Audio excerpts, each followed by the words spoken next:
अस्सलाम वालेकुम dear students, here is Kumail Haider Baltistani and welcome to campus.pk। जी बच्चे, अच्छा लेक्चर शुरू करने से पहले दो तीन बातें मैं यहाँ पे आपको बता के जाऊँ बेटा कि कुछ बच्चों के मुझे क्वेश्चंस इस तरह से आ रहे थे कि सर फलाना एमसीक्यूज़ का हमें जो है जस्टिफाई करें। बेटा आप अपने जो है ना एमसीक्यूज़ को, जो एमसीक्यूज़ का स्टेटमेंट है ना, वो लाजमी मेंशन किया करें। मैंने जो है मैक्सिमम स्टूडेंट्स को मैंने उनका आंसर कर दिया है, रिप्लाई दे दिया है। एक आध जाहिर बात है बेटा, इतने सारे जो है।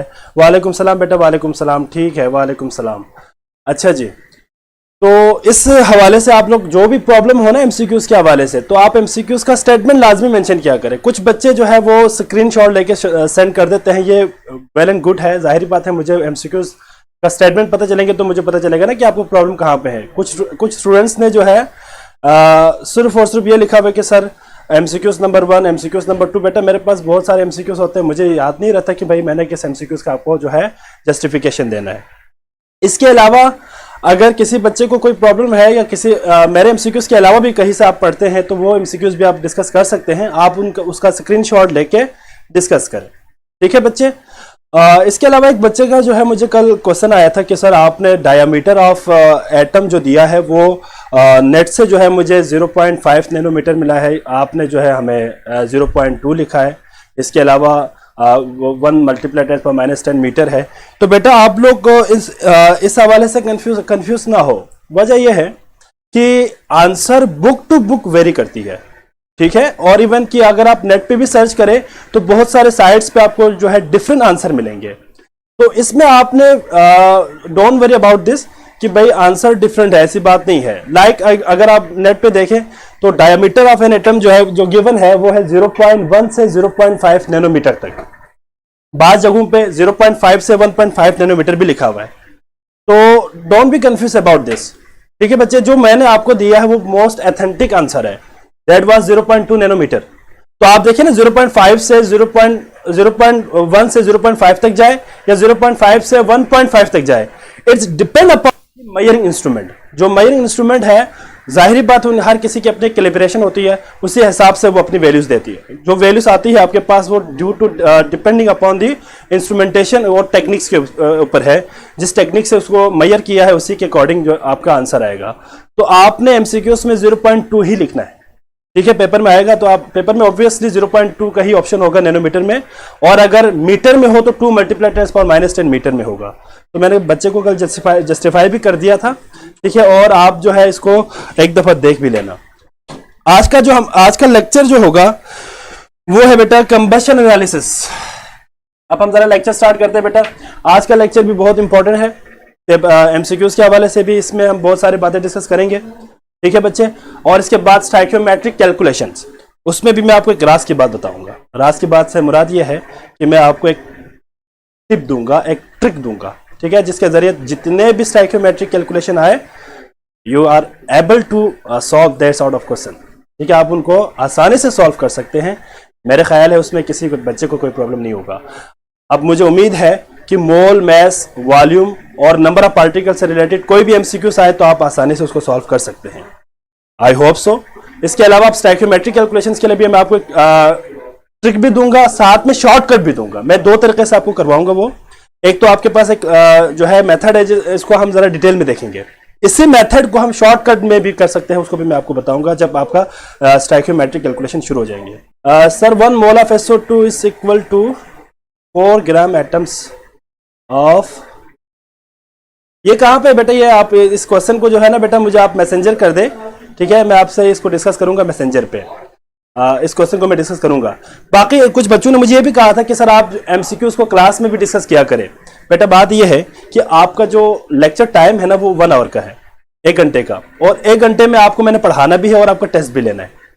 तो अगर मैं यहाँ पे एमसीक्यूज को यहाँ पे स्टेटमेंट लिख के अगर यहाँ बोर्ड पे सॉल्व करता रहूं तो आपका सारा टाइम इसी में चला जाएगा। इसलिए मैं आपको ये कहता हूं बेटा, जब आपको हफ्ते में 1 दिन डिस्कशन डे है, उस डिस्कशन डे में जितने भी प्रॉब्लम्स है वो आप मुझसे शेयर करें, मैं आपको यहाँ पे बोर्ड पे समझा दूंगा। बाकी ड्यूरिंग लेक्चर मैं आपको जब टॉपिक पढ़ा रहा हूं तो टॉपिक के अंदर मैं आपको साथ साथ मेंशन करूंगा ये एमसीक्यूज के लिए है, ये एमसीक्यूज के लिए है, ये एमसीक्यूज के लिए है। जरूरी नहीं है कि मैं वहां पे आपको स्टेटमेंट लिख के, ऑप्शन लिख के वहां पे इसको सॉल्व करता रहूं, उस पर सारा टाइम वेस्ट हो जाएगा। इसलिए अगर किसी बच्चे को जो है कोई प्रॉब्लम है तो फिर आप मैसेंजर कर दे, मैं आपको उसका आंसर भी दूंगा बेटा, आपको उसको मैं जस्टिफाई भी करूंगा। ठीक है बेटा, यहाँ पे सॉल्व करते रहेंगे तो फिर आपका पूरा लेक्चर रह जाएगा। ठीक है, फिर आपका सिलेबस भी जाहिर बात हमने कवर करना है इसी कम ड्यूरेशन में, तो उसको भी हम देखेंगे। बाकी हफ्ते में एक दिन आपका डिस्कशन डे होगा, उसमें हम FLP को भी डिस्कस करेंगे और जितने भी आपकी क्यूरीज है उसको भी हम डिस्कस करेंगे। और कल के जो क्वेश्चन जो टेस्ट में मैंने दिया था उसमें भी अगर आपको प्रॉब्लम है बेटा, आपने मुझे मैसेंजर क्यों नहीं किया, आपने मैसेज क्यों नहीं किया मैसेंजर पे, आप मुझे क्वेश्चन कर लेता, वहां पे मैं आपको वहां पे जस्टिफाई कर लेता।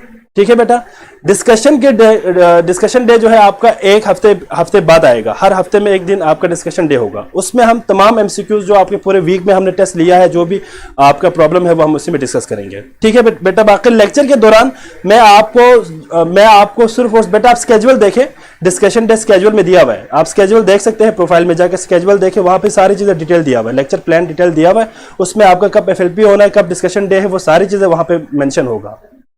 ठीक है मेरे बच्चे, अब हम जरा लेक्चर स्टार्ट करते हैं, टाइम वेस्ट ना कर। आज जो है एक सर्वे भी है, मैं तकरीबन जो है आपका 12 बजे मैं उसका सर्वे भी स्टार्ट करूंगा, 2 मिनट के लिए एक सर्वे है, उसको आपने अटेम्प्ट करना है। इसके बाद फिर आपका लेक्चर के आखिर में एक टेस्ट भी होगा, वो भी आपने अटेम्प्ट करना है। ठीक है बच्चे, आई होप सो कि आपको ये बातें क्लियर हो गई होगी बेटा।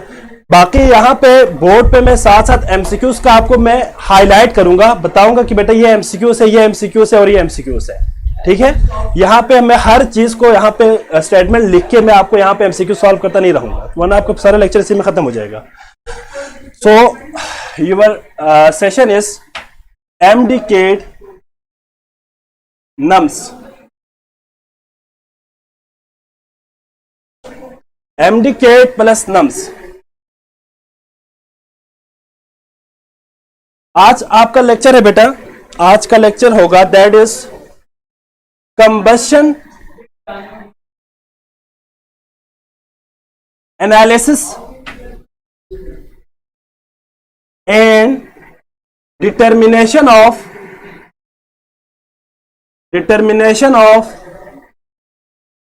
Empirical formula. ठीक है बच्चे, combustion analysis and determination of empirical formula. अब यहां देखिए जरा बच्चे, कल भी मैंने आपसे डिस्कस किया था कंबशन किसे कहते हैं, एनालिसिस किसे कहते हैं। याद रखिएगा, analysis means to expose a given sample. आप किसी भी गिवन सैंपल को डिटेल में कैरेक्टराइज कर दे, इस फिनोमेना को हम एनालिसिस कहते हैं। ठीक है बच्चे, तो हम इसी के बारे में देखेंगे।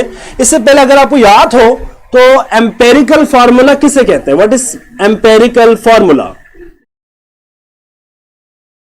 मैं शॉर्ट फॉर्म लिखता हूं बेटा, टाइम वेस्ट नहीं करना इस पे। What is empirical formula? जी बच्चे, एम्पेरिकल फॉर्मूला किसे कहेंगे? टू फास्ट, जल्दी से मुझे बताया बेटा, एम्पेरिकल फॉर्मूला किसे कहेंगे?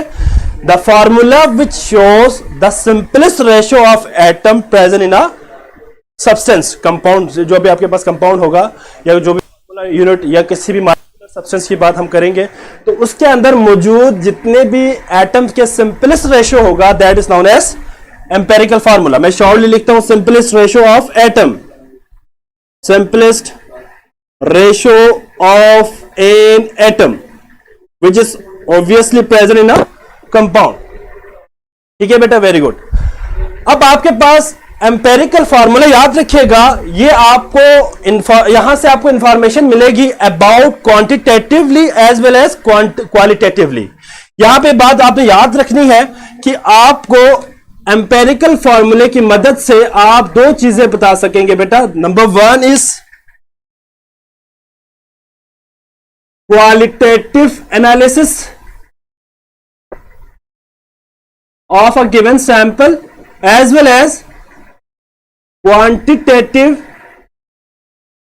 Analysis of a given sample. अब आपको याद होना चाहिए कि what is difference between qualitative and quantitative. मैं श्योरली बताऊंगा। अगर आप बात कर रहे हैं क्वांटिटेटिव एनालिसिस की, तो याद रखिएगा किसी भी सैंपल के अंदर मौजूद एलिमेंट की डिटेक्शन को, आइडेंटिफिकेशन को हम क्या बोलेंगे बेटा? आइडेंटिफिकेशन को क्या बोलेंगे? क्वालिटेटिव। और अगर हम उसकी परसेंटेज बता दें तो क्वांटिटेटिव होगी। ठीक है बेटा। सो यहां पे मैं इसको मेंशन कर देता हूं कि अगर हम किसी भी सैंपल के अंदर मौजूद परसेंटेज ऑफ अ सब्सटेंस बता दे that is known as quantitative analysis. उसको हम क्या कहेंगे? क्वांटिटेटिव, मतलब आप अमाउंट्स बताएंगे ना, अमाउंट बताएंगे इसके अंदर। और क्वालिटेटिव एनालिसिस में हम क्या कहेंगे बेटा? क्वालिटेटिव में detection of a given sample, या फिर हम इसको कहते हैं आइडेंटिफिकेशन ऑफ गिवन सैंपल। आपको नजर आ रहा है बेटा बोर्ड पे जो मैं लिख रहा हूं? क्वालिटेटिव एंड क्वांटिटेटिव एनालिसिस दोनों हम एम्पेरिकल फार्मूला इसी कंबशन एनालिसिस में हम कवर अप करेंगे। ठीक है बच्चे, बोर्ड क्लियर? अच्छा ठीक है बेटा, मैं जरा इसको और जरा बड़ा करके लिखता हूं, आप जरा देखें यहां पे। अब जो बात हम यहां पे करने लगे बेटा वो ये है कि हमने कुछ स्टेप्स को डिस्कस करना है, कुछ steps involving for the determination of empirical formula. हाँ जी बच्चे, नॉर्मली कंबशन एनालिसिस के अलावा जो आपके पास डिफरेंट मेथड है उसके मुताबिक क्या क्या स्टेप्स थे जिनकी मदद से हम एम्पेरिकल फार्मूला फाइंड करते थे? जी बेटा मैं बड़ा लिख रहा हूं। हाँ जी बच्चे बताया जरा मुझे कौन कौन से स्टेप्स थे बेटा? नंबर 1, मैं बल्कि स्टेप्स को यहां पे लिखता हूं आपको नजर आ जाए। ठीक है, इसको मैं यहां पे लिखता हूं, स्टेप्स।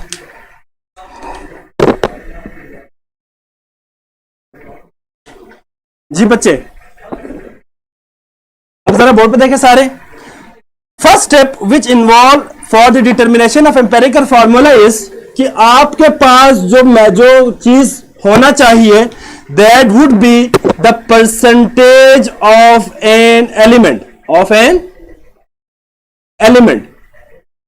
जो एलिमेंट आपके पास किसी भी कंपाउंड के अंदर मौजूद है उनकी आपको क्या चाहिए? परसेंटेज ऑफ एन एलिमेंट चाहिए। अब सवाल यह पैदा होता है कि भाई how you can calculate the percentage of an element. एक तो हम कंबशन एनालिसिस से करेंगे specifically for carbon, hydrogen and oxygen, और एक आपके पास फॉर्मूला ये है, मैं फॉर्मूला पर लिख के रखता हूं जस्ट सिंपल, आप जरा ये फॉर्मूला याद रखिएगा बेटा। That is percentage of a particular element will be equals to, जी बेटा, given mass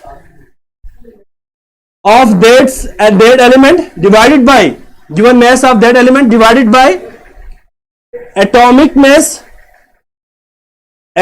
mass multiply by 100, that would give the percentage of that particular element। ठीक है बच्चे? हाँ जी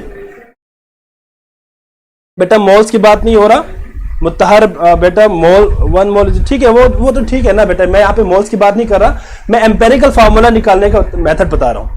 तो फर्स्ट स्टेप में आपने क्या करना है बेटा? परसेंटेज ऑफ एन एलिमेंट्स को आपने डिटरमिन करना है। अब परसेंटेज ऑफ एन एलिमेंट आप इस फार्मूले से भी निकाल सकते हैं और आप कंबशन एनालिसिस जो अभी हम डिस्कस करेंगे उससे भी निकाल सकेंगे। इसके बाद सेकंड स्टेप क्या होगा बेटा? अगर आप इसी परसेंटेज ऑफ एन एलिमेंट को रिलेटिव एटॉमिक मास से डिवाइड करेंगे,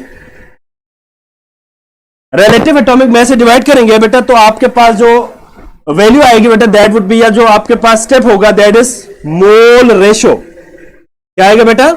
मोल रेशो आएगा। अब मोल रेशो से क्या मुराद है? फॉर एग्जांपल एक कंपाउंड है जिसके अंदर कार्बन है, हाइड्रोजन है, ऑक्सीजन है, नाइट्रोजन है फॉर एग्जांपल, तो आपके पास यहां से जो वैल्यूज आएंगे वो कुछ इस तरह से आएंगे 2:1:1:2 फॉर एग्जांपल। ये तो ये आपके पास मोल रेशोस है। ये क्या है बेटा? Mole ratio. इसको हम चलो 3 कर लेते हैं, मोल रेशो आ गया। अब आप जरा याद रखिएगा यहां पे देखिए, इस मोल रेशो को अगर आप मोल रेशो को डिवाइड कर दें, अगर आप मोल रेशो को डिवाइड कर दें, divide with the least value, जो मोल रेशो है ना बेटा, मोल रेशो, इसमें से जो सबसे लीस्ट वैल्यू है उसको आपने सब पे डिवाइड करना है। क्या करना है बेटा? फॉर एग्जांपल आप इसमें देखिए 2 1 3 2 है ना, तो सबसे लीस्ट वैल्यू क्या है? 1 है, तो इस 1 को आपने इस पे भी डिवाइड करना है, इस पे भी डिवाइड करना है, इस पे भी डिवाइड करना है और इस पे भी डिवाइड करना है। तो जो आपका आंसर आएगा वो किस में आना चाहिए? They must be in whole ratio, या होल नंबर में आना चाहिए, होल नंबर रेशो में आंसर आना चाहिए। क्या मतलब है इस चीज का? What is mean by whole number ratio? Whole blur नजर आ रहा है बेटा कैमरा, जरा सेटिंग देख लेते हैं बेटा, कैमरे की सेटिंग देख लेते हैं, ठीक है बेटा, डोंट वेरी, ठीक है। अब आप जरा यहां पे देखें, होल नंबर रेशो मींस जो यहां से आपके पास जो वैल्यू आएगी ना बेटा, मोल रेशो से आप जब डिवाइड करेंगे लीस्ट वैल्यू को, तो जो आंसर आपके पास आएगा, जो वैल्यू आपके पास आएगी, उस वैल्यू को आपने होल नंबर में कन्वर्ट करना है। होल नंबर से मुराद क्या है? फॉर एग्जांपल आपके पास एक आंसर आ रहा था, लेट सपोज 3.33 फॉर एग्जांपल, तो ये आपके पास पॉइंट्स के बाद देखिए ना 2 डिजिट्स आ रहे हैं, मतलब आपके पास एक डिसिमल फॉर्म में आ रहा है, एक डिसिमल फॉर्म में आपका आंसर आ रहा है, तो आपने इसको इसी में नहीं रखना, आपने एक सूटेबल नंबर से, एक सूटेबल डिजिट से आपने उसको मल्टीप्लाई करना है और आपने उसको किस में कन्वर्ट करना है? होल नंबर में। फॉर एग्जांपल अगर मैं इसको 3 से मल्टीप्लाई कर दूं, मतलब एक सूटेबल नंबर से मैं मल्टीप्लाई करूंगा ताकि मेरा आंसर किस में आ जाए बेटा, मतलब 4 5 6, मतलब ये 1 2 3 4 5 6 एंड 7 8, इस तरह मेरे पास होल नंबर में आना चाहिए, पॉइंट्स में नहीं आना चाहिए, ठीक है बच्चे। आंसर जो है वो पॉइंट्स में नहीं आना चाहिए, इसलिए हम क्या करते हैं बेटा, होल नंबर रेशो यहां से हम क्या करते हैं? फाइंड आउट करते हैं। जो होल रेशो नंबर आपके पास आएगा बेटा, इस होल नंबर को हम फिर यहां से इस्तेमाल करते हुए एम्पेरिकल फार्मूला फाइंड आउट करते हैं। फिर हम यहां से क्या करते हैं बेटा, एम्पेरिकल फार्मूला क्या करते हैं बेटा, यहां से फाइंड आउट करते हैं। मसलन फॉर एग्जांपल मेरे पास एक कंपाउंड था जिसके अंदर कार्बन, हाइड्रोजन और ऑक्सीजन था। मेरे पास मोल रेशो क्या है बेटा, मोल रेशो से जो होल नंबर है, फॉर एग्जांपल मेरे पास आया 2:3:5 फॉर एग्जांपल, इस तरह आया। तो आप क्या करेंगे, 2:3:5 को इसी के साथ मल्टीप्लाई करेंगे, तो कार्बन क्या होगा बेटा, C2H3O5। This would be the empirical formula of that particular compound. The point is got it बेटा। हाँ जी, किसी बच्चे को कोई प्रॉब्लम तो नहीं है? अगर किसी बच्चे को कोई प्रॉब्लम है तो क्वेश्चन कर सकते हैं यहां तक। मैं जरा ये सब करता हूं जी बच्चे। Any question about this? इसमें कोई प्रॉब्लम किसी बच्चे को? जी बेटा, ठीक है। अब यहां पे अगर आप देखें बोर्ड पे, तो यहां से मेरे पास क्या आ जाएगा बेटा, एक एम्पेरिकल फार्मूला आ जाएगा। अब इसी एम्पेरिकल फार्मूला की मदद से मैं मॉलिक्यूलर फार्मूला डिटरमिन कर सकता हूं। क्या कर सकता हूं बेटा, मॉलिक्यूलर फार्मूला डिटरमिन कर सकता हूं। अब मॉलिक्यूलर फार्मूला डिटरमिन करने के लिए मुझे क्या चाहिए, what will be the formula for the determination of molecular formula? याद रखिएगा बेटा, molecular formula will be equals to, किसके बराबर होगा बेटा, this will be equals to n multiply by empirical formula. अब सवाल यह पैदा होता है कि भाई व्हाट इज n, ये n क्या चीज है? ठीक है बेटा, अब आपको मैं इसको भी एक्सप्लेन करूंगा। यहां पे देखिए, जो एम्पेरिकल फार्मूला यहां से आपको मिलेगा ना बेटा, उसी एम्पेरिकल फार्मूला को आपने n के साथ मल्टीप्लाई करना है, तो आप मल्टीप्लाई कर दे तो आपके पास क्या आंसर आएगा, मॉलिक्यूलर फार्मूला आएगा। अब n क्या चीज है? n is equal to molecular mass divided by empirical formula मास।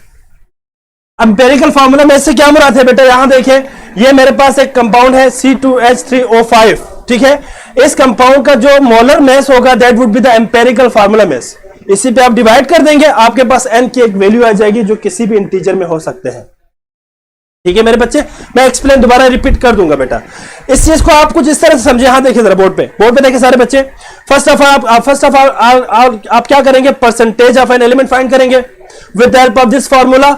अगर कंबशन एनालिसिस है तो इस फार्मूले से नहीं करेंगे, कंबशन एनालिसिस है तो हम अभी इसके बाद जो मेथड डिस्कस करेंगे उसके अकॉर्डिंग करेंगे। तो परसेंटेज ऑफ एन एलिमेंट निकालने के बाद आप इसी को डिवाइड करेंगे उसी एलिमेंट के एटॉमिक मास से, तो आपके पास एक मोल रेशो आएगा। उस मोल रेशो को आप डिवाइड करेंगे लीस्ट वैल्यू से। लीस्ट वैल्यू कहां से मिलेगी, उसी मोल रेशो से ही मिलेगी। जो मोल रेशो में सबसे लीस्ट वैल्यू होगी उसी को आपने सब पे डिवाइड कर देना है। तो जो आंसर आएगा वो आपके पास एक must be in whole number ratio, whole number में होना चाहिए, और वही होल नंबर आपको क्या देगी बेटा, एम्पेरिकल फार्मूला देगा। ठीक है, और जो आपका एम्पेरिकल फार्मूला आपके पास आएगा, इसी एम्पेरिकल फार्मूला की मदद से हम क्या कर सकते हैं, मॉलिक्यूलर फार्मूला निकाल सकते हैं। मॉलिक्यूलर फार्मूला किसे कहेंगे, the formula which shows the actual number of atom present in a compound, किसी भी कंपाउंड के अंदर मौजूद atom, actual number of atoms को बताते हैं मॉलिक्यूलर फार्मूला। अब यहां पे मैंने अभी कहा n क्या चीज है, इस n को फॉर एग्जांपल मैं प्रूफ करता हूं। लेट्स सपोज अगर आपको याद हो तो ग्लूकोज के लिए C6H12O6, ग्लूकोज के लिए अगर हम बात करते हैं ग्लूकोज की, तो empirical formula of glucose is CH2O। ऐसा ही है ना बच्चे, CH2O ग्लूकोज के लिए एम्पेरिकल फार्मूला ये है। अब एम्पेरिकल फार्मूला ऑफ ग्लूकोज से अगर आपसे कोई कहे कि मॉलिक्यूलर फार्मूला निकाले, ये मॉलिक्यूलर फार्मूला फाइंड करो, तो याद रखिएगा बेटा आप क्या करेंगे, molecular formula of glucose will be equal to क्या करेंगे, n multiply by empirical formula. अब याद रखिएगा ग्लूकोज के लिए n की वैल्यू होती है 6 मल्टीप्लाई बाय CH2O। अब आप देखिए 6 1 जा 6, 6 2 जा 12 एंड 6 1 जा 6। अब आप जरा देखिए क्या वही आंसर नहीं आया, C6H12O6, C6H12O6। तो एग्जाम्पल करने लगा बेटे, मैं बताने लगा आपको। अब जरा यहां पे देखें, अब इसी ग्लूकोज को ही ले लेते हैं, चले मैं आपको एग्जाम्पल इसी ग्लूकोज को ही मैं एक्सप्लेन करता हूं। यहां देखिए जरा बच्चे, अगर आपको याद हो तो glucose, molecular mass of glucose क्या है बेटा, C6H12O6। What is the molecular mass of glucose? जी बच्चे, मॉलिक्यूलर मास क्या है बेटा, दैट इज 180 ग्राम्स पर मोल। 180 क्या है बेटा, ये मॉलिक्यूलर मास है। अब एम्पेरिकल फार्मूला अभी मैंने बता दिया CH2O है, तो एम्पेरिकल फार्मूला मास क्या होगा, एम्पेरिकल फार्मूला मास क्या होगा बेटा, 12 multiply by 2, sorry 12 plus 2 14, 14 plus 16 30। ठीक है बच्चे, 30 ग्राम्स पर मोल। अब आप क्या करेंगे, इस फार्मूले में पुट करेंगे, n is equal to molecular mass क्या है 180 divided by empirical formula mass, empirical formula mass is 30, तो 31 30, 36 180। तो n की वैल्यू क्या है बेटा, n की वैल्यू आ गई 6। अब आप इसी को मॉलिक्यूलर फार्मूला निकालने के लिए आप n multiply by empirical formula करेंगे तो आपका आंसर आ जाएगा, that is C6H12O6। The point is got it बेटा। किसी भी बच्चे को इसमें कोई प्रॉब्लम है तो आप पूछ सकते हैं। ठीक है बच्चे, ठीक है, क्लियर हो गया बेटा। ठीक है, अब आपको मैं जो है कंबशन एनालिसिस शुरू करने लगा हूं, उसको आपने अच्छी तरह अंडरस्टैंड करना है। मैं इसको रेस करने लगा हूं बेटा, आप जल्दी से इसको नोट करें। ठीक है,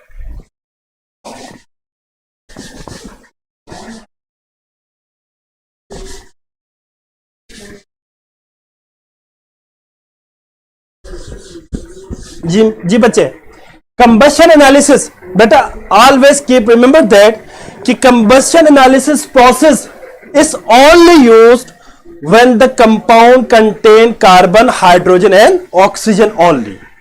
आपने याद रखना है बेटा, वो कंपाउंड जिसके अंदर आपके पास क्या हो बेटा, कार्बन हो, हाइड्रोजन हो और ऑक्सीजन हो।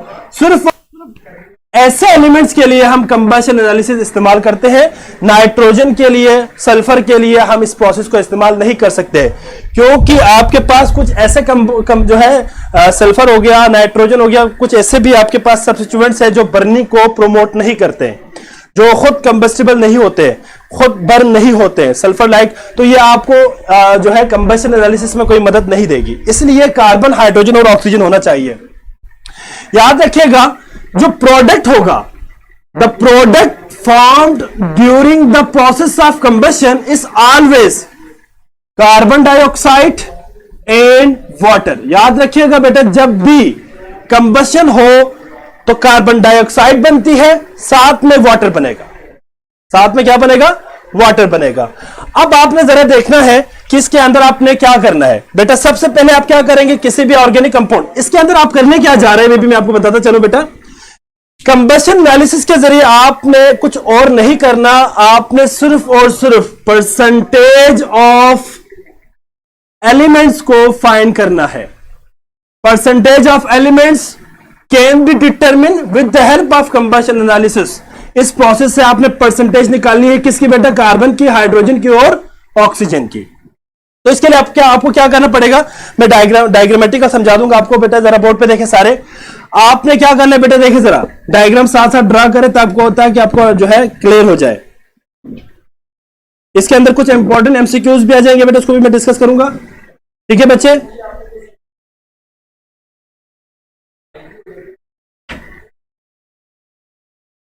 जी बच्चे साथ साथ ड्रा करें।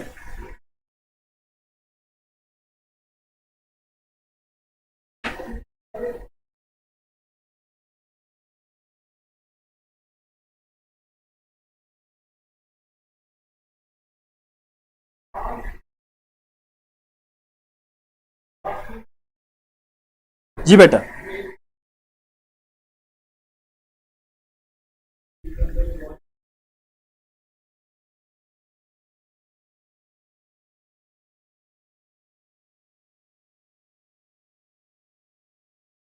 One, two, three, and last one will be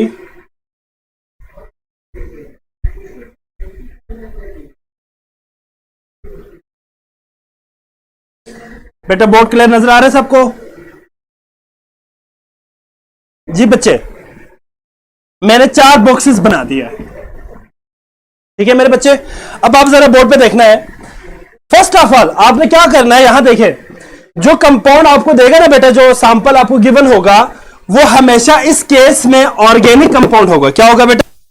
organic compound होगा जिसके अंदर कार्बन, हाइड्रोजन और ऑक्सीजन होगा, ठीक है बेटा। ये बात आपने याद रखनी है। तो आपने क्या करना है, सबसे पहले यहां देखिए जरा बच्चे, इस पोर्शन में आपने सैंपल को रखना है। फॉर एग्जांपल मैंने जो है ऑर्गेनिक कंपाउंड लिया है, उस ऑर्गेनिक कंपाउंड को मैं इसके अंदर यहां पे रख दूंगा, ठीक है बच्चे। और यहां पे रखने के बाद मैं इसको यहां से हीट करूंगा। इस पूरे पोर्शन को मैं नाम दूंगा बेटा फर्नेस का। क्या नाम दूंगा बेटा? फर्नेस। और यहां से आपने क्या करना है बेटा, यहां से आपने ऑक्सीजन को आपने इनलेट करना है। क्या करना है बेटा? ऑक्सीजन को O2 इनलेट। यहां से आप ऑक्सीजन गैस आ रही है बेटा यहां से, और ये जो ऑक्सीजन है ये क्या करेंगे, बर्निंग प्रोसेस को प्रोमोट करेंगे। ऑब्वियसली आपको पता है बर्निंग प्रोसेस जो है, जब तक आपके पास एयर ना हो बर्निंग पॉसिबल नहीं है। इसलिए यहां से एयर इंटर हो रहा है बेटा, और यहां से आपने इसको हीट दे रहे हैं फर्नेस के जरिए। तो यहां पे आपके पास प्रोडक्ट बनेगी कार्बन डाइऑक्साइड और वाटर। तो ये जो कार्बन डाइऑक्साइड है CO2 और वाटर है, ये यहां से होते हुए कहां पे आएंगे बेटा, इस ट्यूब से होते हुए ये पास हो जाएंगे। अब आपने बात याद रखनी है बेटा, यहां पे कार्बन डाइऑक्साइड और वाटर दोनों यहां से पास हो रहे हैं। एक चैम्बर ये है, एक चैम्बर ये है। इस चैम्बर को हम नाम देंगे बेटा वाटर एब्जॉर्बर। क्या नाम देंगे बेटा इसको? Water absorber. और याद रखिएगा वाटर एब्जॉर्बर में जो हम कंपाउंड इस्तेमाल करेंगे उस कंपाउंड का नाम है मैग्नीशियम परक्लोरेट। Magnesium perchlorate.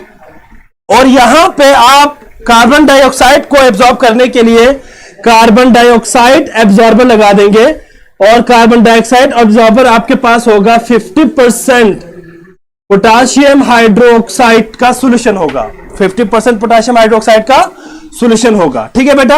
और यहां पे आपके पास अनबर्न अगर कोई इंप्योरिटी है तो वो सब्सटेंसेस यहां पे आ जाएगा। ये आपके पास किसी भी इसके अंदर दाखिल नहीं होगा बेटा। इसके अंदर एक बहुत इंपॉर्टेंट एमसीक्यूज आ रहा है, बहुत इंपॉर्टेंट एमसीक्यूज आ रहे हैं for the MDCAT as well as NUMS. बहुत इंपॉर्टेंट एमसीक्यूज आ रहे हैं बेटा, ये आपकी बुक में भी मेंशन नहीं है, ये आपके जो है सिलेबस के अकॉर्डिंग है, पेपर में क्वेश्चन पूछा हुआ है। तो इसको आपने अच्छी तरह अंडरस्टैंड करना है। यहां जरा देखिए, मैग्नीशियम क्लोरेट, परक्लोरेट और पोटाशियम हाइड्रोक्साइड 50% सॉल्यूशन इस्तेमाल आपने किया। यहां से कार्बन डाइऑक्साइड और वाटर दोनों इसके अंदर आएंगे ना बेटा, तो होगा क्या कि वाटर जितने भी है सारे के सारे वाटर जो है वो मैग्नीशियम परक्लोरेट एब्जॉर्ब कर देंगे, ठीक है। मैग्नीशियम परक्लोरेट एब्जॉर्ब कर देंगे, सिर्फ और सिर्फ कार्बन डाइऑक्साइड जो है वो कहां जाएगा, इस चैम्बर में आएगा।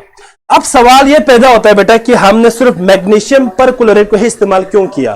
तो बेटा याद रखिएगा, magnesium perchlorate is hygroscopic compound. Hygroscopic compounds are those compound which absorb moistures, ठीक है बेटा, दैट इज नोन एज क्या होगा बेटा, हाइग्रोस्कोपिक कंपाउंड। तो मैग्नीशियम परक्लोरेट के अंदर ये एबिलिटी है कि वो वाटर को आसानी से एब्जॉर्ब करे, इसलिए हम मैग्नीशियम परक्लोरेट। अब एमसीक्यूज क्या आएगा बेटा, एमसीक्यूज पेपर में ये आएगा, यहां पर जरा गौर से सुने। एमसीक्यूज के हवाले से बात ये है कि what would be the process of absorption of water in combustion analysis. इस कंबशन एनालिसिस में जो वाटर एब्जॉर्प्शन है, ये प्रोसेस कौन सा होगा, तो याद रखिएगा इस प्रोसेस का नाम होगा बेटा ये जो प्रोसेस है, इस प्रोसेस को हम कहेंगे फिजिकल प्रोसेस।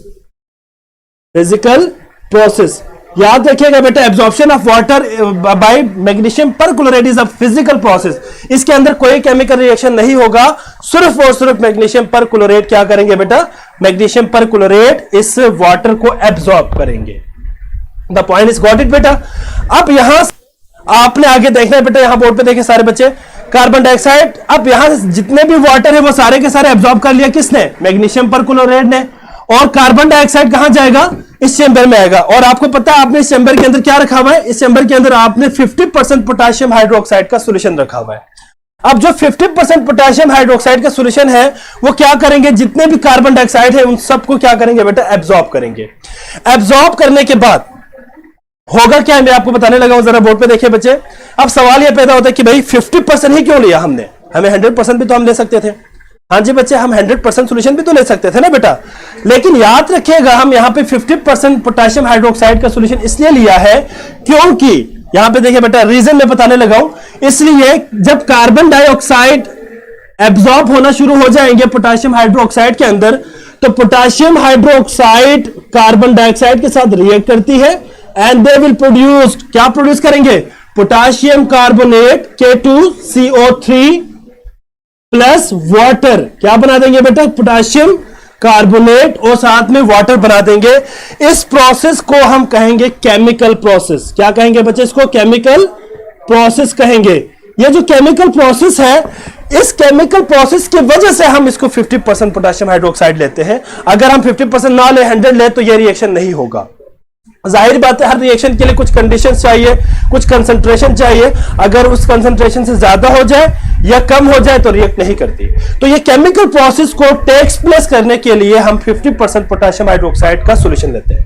अब ये 50% पोटेशियम हाइड्रोक्साइड का जो सॉल्यूशन है, ये आपके पास क्या बनेगा बेटा, due to a chemical process. तो पेपर में आपने याद रखना है बेटा कि एब्जॉर्प्शन ऑफ कार्बन डाइऑक्साइड हम केमिकल प्रोसेस कहेंगे और वाटर एब्जॉर्प्शन को हम क्या कहेंगे, फिजिकल प्रोसेस कहेंगे।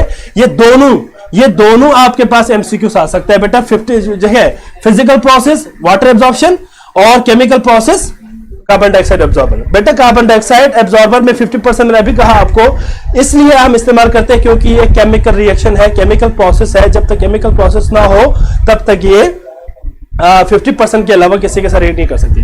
केमिकल रिएक्शन कौन सा होगा बेटा, इसके अंदर केमिकल रिएक्शन होगा ही नहीं ना, यही तो मैं आपको बता रहा हूं। अगर आपको याद हो वाटर ऑफ क्रिस्टलाइजेशन का नाम सुना हुआ कभी, वाटर ऑफ क्रिस्टलाइजेशन, इसके अंदर फिजिकल प्रोसेस से मुराद ही यही है, मतलब ही यही है कि मैग्नीशियम क्लोरेट की अपनी केमिकल कंपोजिशन के ऊपर कोई इफेक्ट नहीं होगा।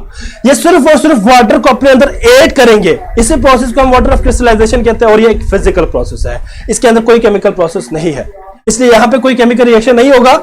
इसके अंदर केमिकल रिएक्शन होगा, दैट इज गिवन, यहां पे मैंने लिख दिया है, इसको आपने याद रखनी है। क्लियर हो गया बेटा सबको।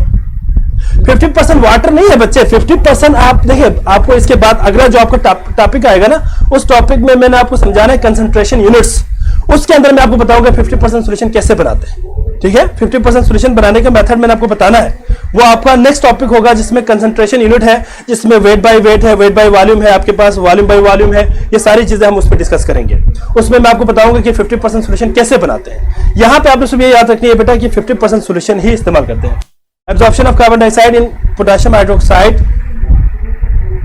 बेटा ये केमिकल रिएक्शन है ना, केमिकल रिएक्शन है, प्रोसेस केमिकल रिएक्शन है, केमिकल प्रोसेस है, ये केमिकल प्रोसेस। एमसीक्यूज में आपसे पूछ सकते हैं बेटा कार्बन डाइऑक्साइड एब्जॉर्प्शन जो है ये क्या है, तो आपने कहना केमिकल प्रोसेस, और वाटर एब्जॉर्प्शन क्या है बेटा, फिजिकल प्रोसेस। अब जो मैं आपको बताने लगा हूं वो जरा सुनो बेटा, जरा यहां बोर्ड पे देखिए सारे बच्चे, यहां पे देखिए, आपने जो ऑर्गेनिक कंपाउंड लिया है ना, ऑर्गेनिक कंपाउंड, ये आपने प्री वेटेड लेना होता है। क्या लेना होता है बेटा, प्री वेटेड।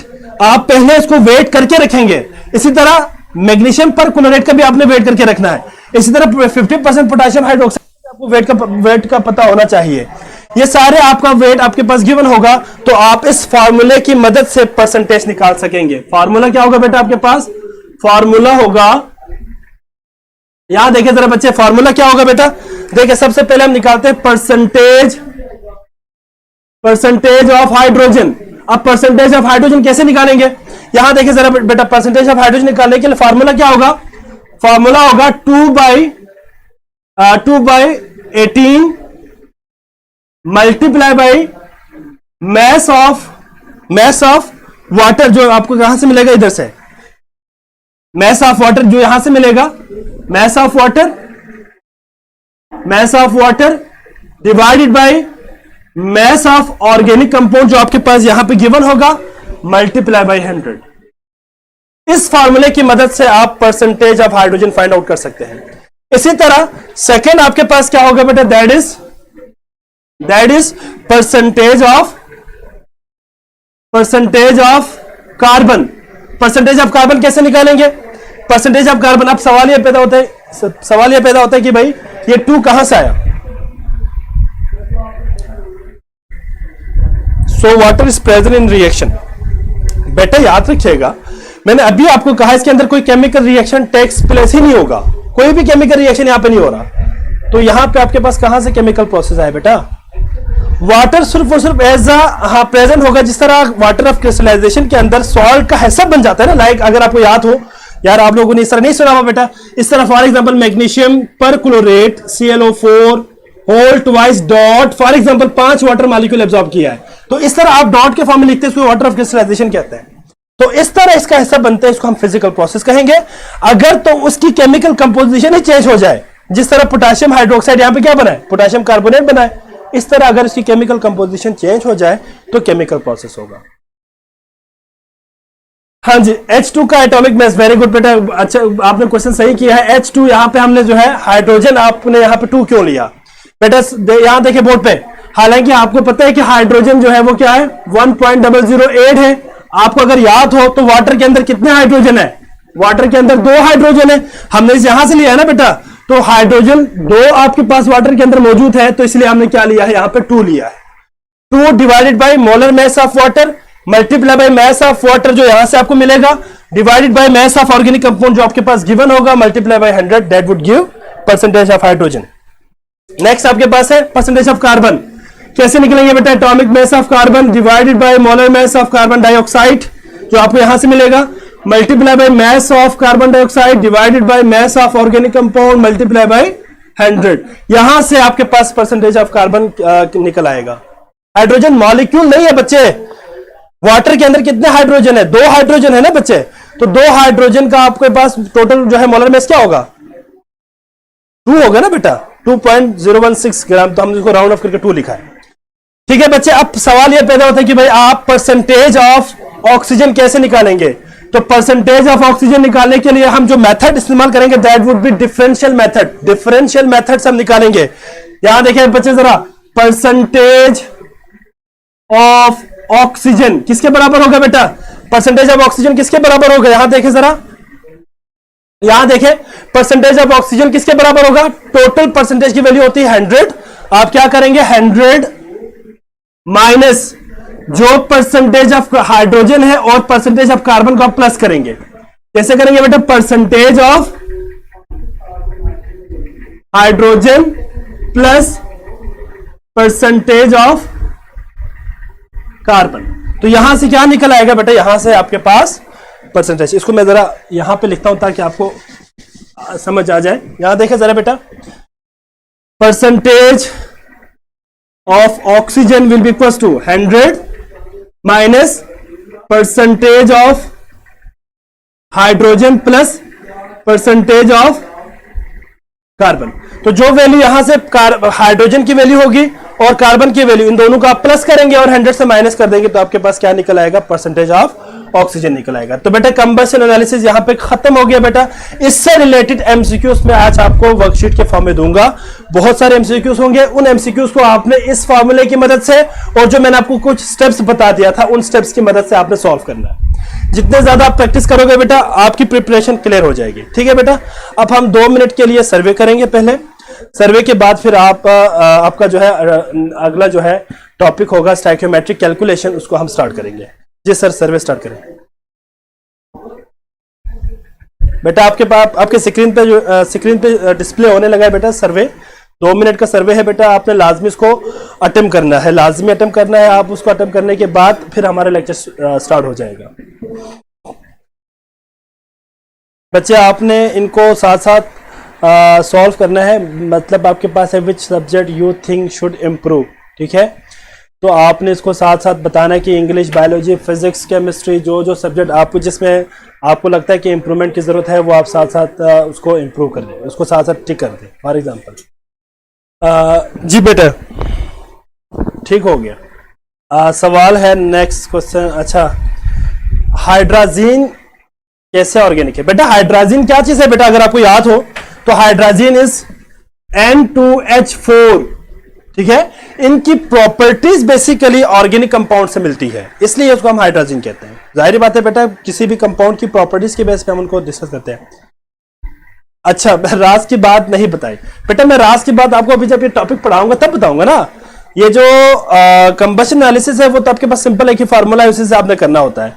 स्टाइकियोमेट्रिक कैलकुलेशन में आके बच्चे जो है ना रोते हैं, सर ये क्वेश्चन हमसे सॉल्व नहीं हो रहा, पता नहीं यहाँ पे आपने किस तरह के क्वेश्चन दिया है, हमें समझ नहीं आ रहा। तो इस तरह के क्वेश्चंस के लिए मैं आपको राज की बात बताऊंगा बेटा, ये जरा इस टॉपिक को जरा कवर करने के बाद बताऊंगा, ठीक है। अभी टॉपिक हम शुरू करेंगे स्टाइकियोमेट्रिक कैलकुलेशंस, तो इसके बाद मैं आपको राज की बात बताऊंगा, और राज की बात फिर आप लोगों ने साथ नोट भी कर लेना, ठीक है मेरे बच्चे।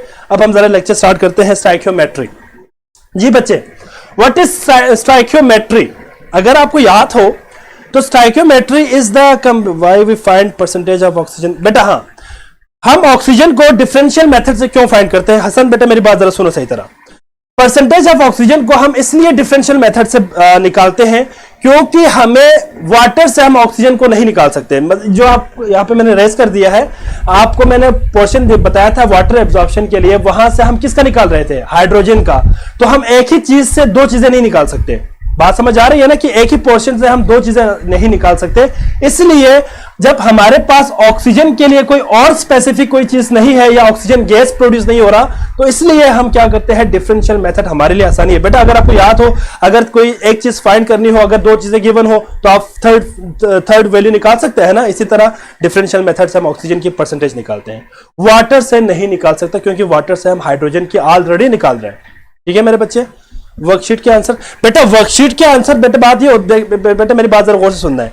जो वर्कशीट मैं आपको प्रोवाइड करूंगा उनका आंसर की मैं खुद पहले नहीं दूंगा कभी भी। आप पहले इसको सॉल्व करें, सॉल्व करने के बाद तमाम बच्चे कोशिश करें कि आप लोग मुझे मैसेंजर पे मुझे अपना आंसर दे दे, और कोई प्रॉब्लम हो तो आप मुझे वहां पे बता दें, मैं आपको डिस्कस करूंगा और बाद में फिर मैं आपको इसका आंसर की प्रोवाइड करूंगा। आंसर की प्रोवाइड करने का कोई फायदा नहीं होता, जाहिर बात है, जब तक आपको एक्सप्लेनेशन का नहीं पता हो आप कैसे आंसर करेंगे। वो कैसे बेटा यूट्यूब पे नहीं मिलेगा आपको, ये अब मेरे ख्याल पेड है तो रिस्ट्रिक्शन लगाया हुआ है बेटा, रिस्ट्रिक्शन है तो आप इसको यूट्यूब पे नहीं देख सकते, या आप इसी आईडी पे ही आपको रिकॉर्डेड फॉर्म में मिल जाएंगे, रिकॉर्डेड फॉर्म में मिल जाएंगे उज़ैर बेटा, ठीक है। अब जरा देखें यार, स्टाइकियोमेट्री शुरू करेंगे, इसके बाद आपको मैंने टेस्ट भी लेना है, मैंने आपका टेस्ट भी लेना है, इसलिए जरा इसको देखें। कार्बन लेंगे तो कार्बन में साफ नहीं बच्चा इस तरह नहीं कर सकते, इस तरह कंबशन एनालिसिस में आप इस फार्मूले को अप्लाई नहीं कर सकते बेटा, मुताहर आप इस फार्मूले से नहीं निकाल सकते। परसेंटेज कंपोजिशन में सॉरी कंबशन एनालिसिस में आप इसको नहीं कर सकते, ठीक है बेटा। वर्कशीट बेटा मैं शाम को ही, रात को ही मैं आप अपलोड कर सकूंगा बेटा, जाहिर बात है मैं शाम और भी मेरा लेक्चर होता है तो वो लेक्चर्स पढ़ाने के बाद फिर जब मैं फ्री होकर घर जाऊंगा तो फिर मैं आपको अपलोड करूंगा ना बेटा। अभी ऑन द स्पॉट लेक्चर के बाद मैं अपलोड नहीं कर सकता क्योंकि मैं इसके बाद मेरा और भी लेक्चर्स है, ठीक है। बोर्ड ब्लर है, जरा देखिए यार बोर्ड, ठीक है, क्लियर हो जाता है बेटा, वीडियो क्लियर हो जाती है, ठीक है। खैर, स्टाइकियोमेट्रिक कैलकुलेशन बेटा याद रखिएगा, स्टाइकियोमेट्रिक कैलकुलेशंस क्या चीज है? स्टाइकियो कहते हैं एलिमेंट, ये ग्रीक वर्ड है। स्टाइकियो मींस एलिमेंट और मेट्री मींस क्या है बेटा? मेट्री मींस बेटा उज़ैर आपस में बातें ना करो बेटा, आपस में बातें ना करो बेटा। स्टाइकियोमेट्री मींस, अच्छा स्टाइकियोमेट्री एलिमेंट और मेट्री मींस मेजरमेंट, तो एलिमेंट्स की मेजरमेंट को हम क्या कहेंगे बेटा? स्टाइकियोमेट्री कहेंगे बेटा। मैं मोस्टली मेरा कोई फिक्स टाइम नहीं होता, जब भी मैं फ्री होता हूं मैं ऑनलाइन हो जाता हूं और आप अपना क्वेश्चन जो है पुट कर दे, जो ही मैं फ्री होगा मैं आपका आंसर किया करूंगा। मोस्टली जो है मैं तकरीबन रात 10 बजे के बाद ही मैं ऑनलाइन रहता हूँ, तकरीबन 1 बजे तक या 12-1 बजे तक मैं ऑनलाइन कंसेक्टिवली रहता हूँ। इससे पहले कोई स्पेसिफिक टाइम नहीं है, जो भी मेरा जब भी मुझे टाइम मिले मैं ऑनलाइन हो जाता हूँ। आप अपना क्वेश्चन पुट किया करें, मैं आपको आंसर जरूर दूंगा। ठीक है मेरे बच्चे, अब आप जरा देखें स्टोइकियोमेट्री। स्टोइकियोमेट्री किसे कहेंगे बेटा? Measurements of elements. अब अगर आपको याद हो तो stoichiometry is based on balanced chemical equation. किसके ऊपर डिपेंड करेंगे बेटा? बैलेंस्ड केमिकल इक्वेशन के ऊपर डिपेंड करेंगे। ये याद रखिएगा, स्टोइकियोमेट्री इज डिपेंड अपॉन या based on balanced chemical equation. और याद रखिएगा, it will give the quantitative relationship between reactant and product. Reactant और प्रोडक्ट के दरमियान आपको क्या देंगे बेटा? क्वांटिटेटिव रिलेशनशिप देंगे। ये क्या चीज अभी हम डिस्कस करेंगे, जब मैं आपको वो ट्रिक बताऊंगा ना तो उसके अंदर ये बड़ा काम आएगा। ये बातें जो अभी मैं रिलेशनशिप की बात करूं वहां पे ये सारे हम डिटेल में देखेंगे उस ट्रिक के अंदर। ठीक है, ये वैसे भी आपको पता होना चाहिए।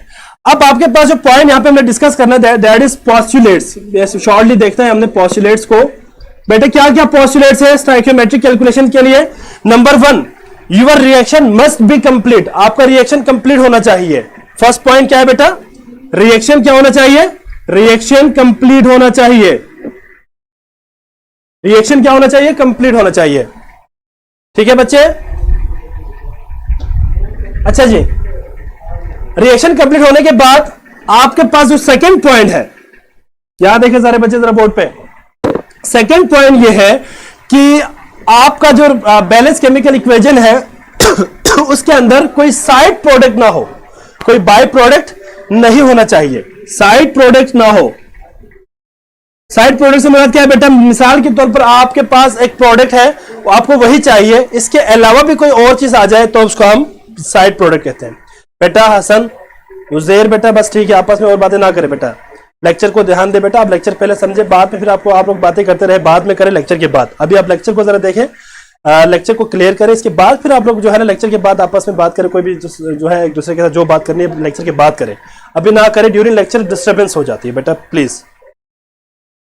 साइड प्रोडक्ट नहीं बनना चाहिए। नो साइड प्रोडक्ट, यहां पे मैं लिखता हूं नो साइड प्रोडक्ट। कोई साइड प्रोडक्ट नहीं होना चाहिए। Number 3 is the law of conservation of mass और law of definite proportion must be obeyed. क्या होना चाहिए बेटा? ये ओबेड होना चाहिए। जब तक ये ओबे नहीं होंगे बेटा, आपका स्टोइकियोमेट्रिक कैलकुलेशंस पॉसिबल नहीं है। तो ये 3 पोस्टुलेट मेन है, इनको आपने याद रखनी है बेटा। इसके बाद जो बैलेंस केमिकल इक्वेशन है, इसकी कुछ लिमिटेशंस है। उस लिमिटेशंस को हम देखेंगे। कितना टाइम रहता है? 5 मिनट। लिमिटेशन क्या है बच्चे?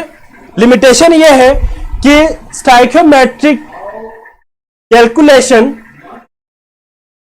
डज नॉट टेल अस, हमें नहीं बताएगी बेटा, इंफॉर्मेशन नहीं मिलेगी about the conditions of a reaction. किसी भी रिएक्शन की कंडीशंस के बारे में हमें इंफॉर्मेशन नहीं मिलेगी। ठीक है बेटा? और नंबर 2 क्या है बच्चे? Mechanism of a reaction. आपको किसी भी रिएक्शन के मैकेनिज्म के बारे में नहीं बताएंगे। What is mean bye mechanism? Mechanism means the series of steps which involve during a chemical reaction. किसी भी केमिकल रिएक्शन के अंदर मौजूद जो सीरीज ऑफ स्टेप्स होंगे उसको हम मैकेनिज्म कहेंगे बेटा। इसी फिजिकल केमिस्ट्री के लास्ट चैप्टर में हम पढ़ेंगे रिएक्शन काइनेटिक्स में।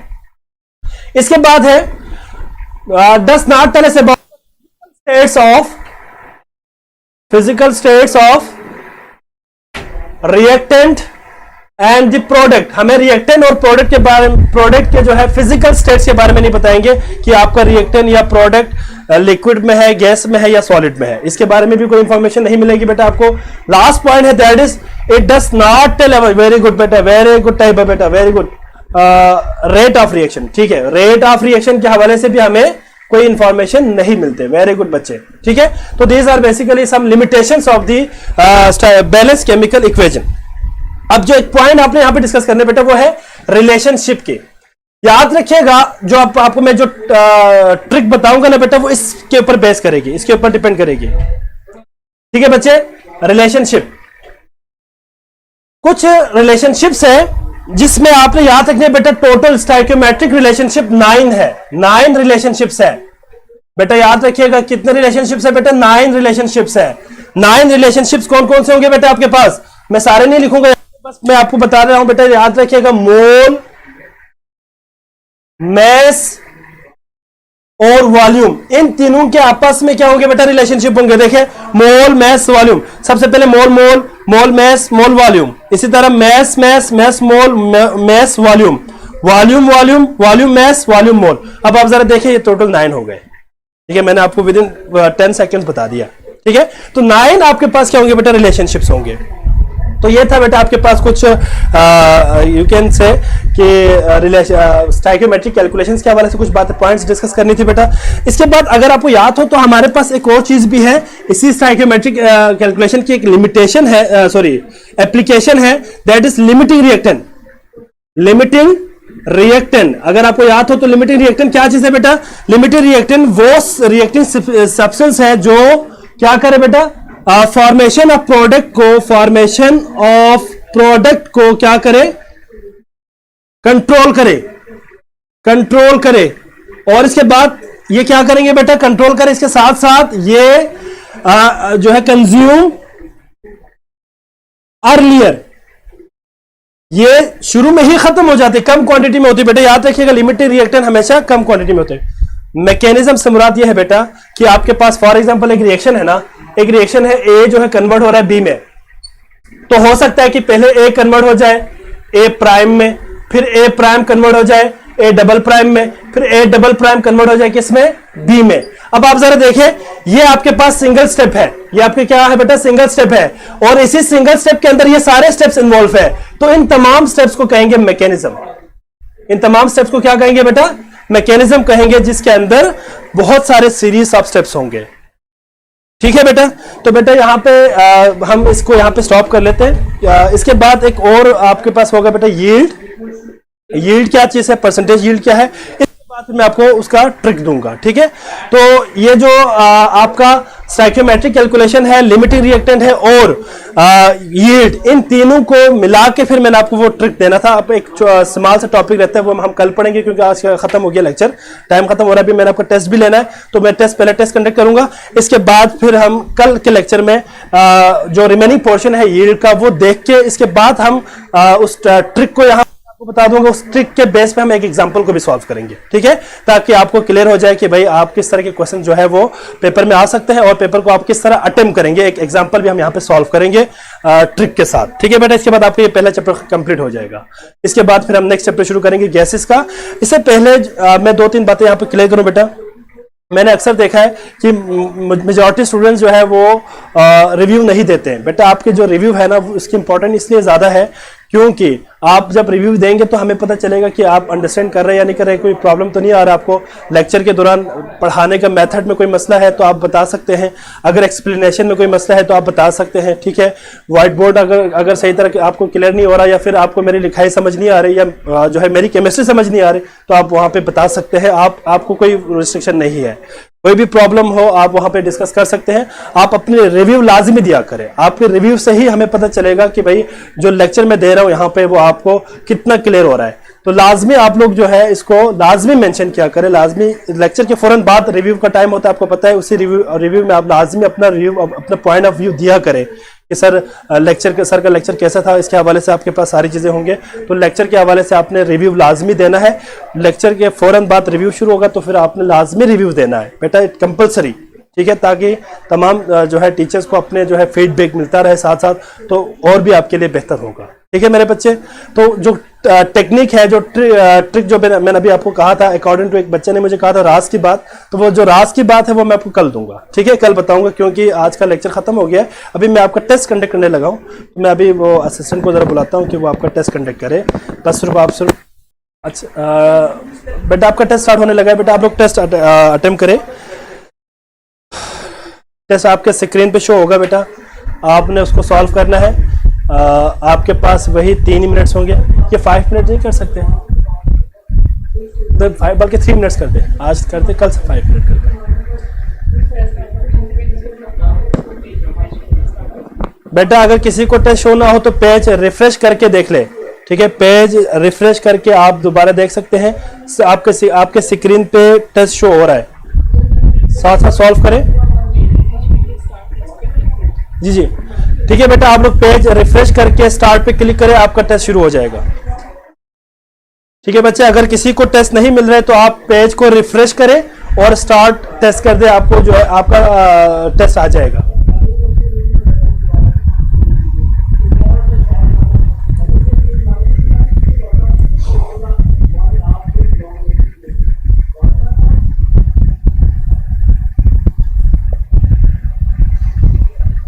बड़ा सिंपल क्वेश्चन है बेटा। अगर आपने कल का लेक्चर सही तरह सुना है बेटा तो मेरे ख्याल है कल का अगर आपको ट्रिक अगर याद हो तो मेरे ख्याल इसमें कोई प्रॉब्लम नहीं है। इसमें 5/5 आना चाहिए सबका।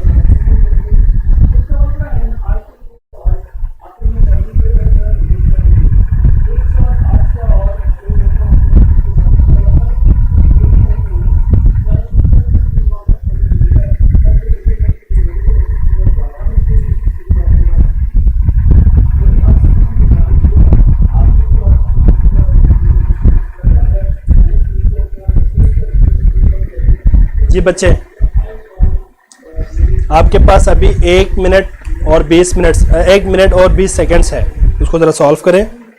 अपने टेस्ट के बाद जो है लाजमी अपने मार्क्स मुझे यहाँ पे कमेंट्स में बता दें। साथ वैसे भी मेरे पास सारी डिटेल शो हो जाती है, लेकिन आप अपना जो है मार्क्स एक दफ़ा कमेंट्स में दिया करें, ठीक है। वैसे भी मेरे पास स्टोर रहते हैं, कोई बच्चे झूठ नहीं बोल सकते, याद रखिएगा। अक्सर बच्चे जो है वो अपनी तरफ से मार्क्स लिख लेते हैं, ऐसी बात नहीं है। ये सिस्टम खुद ही जो है कैलकुलेट करके आपका ग्राफ बना के मुझे दे देगा। मैं वैसे आपको कह रहा हूँ कि आप अपने मार्क्स कमेंट्स में दे दें। मैं देखना चाहता हूँ कि आप लोग कितना ईमानदार हैं, आप लोगों के अंदर जो है ऑनेस्टी है या नहीं है, वो देखना चाह रहा हूँ। तो आप इसको साथ साथ कमेंट्स में जो है करेक्ट अपने मार्क्स को बता दें, ताकि मुझे आइडिया हो कि आप कहाँ स्टैंड कर रहे हैं।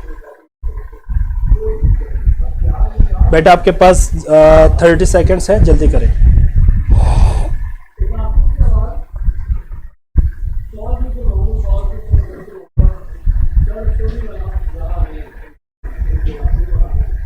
जी बच्चे, ये कमेंट्स वाला जरा निकालें, कमेंट्स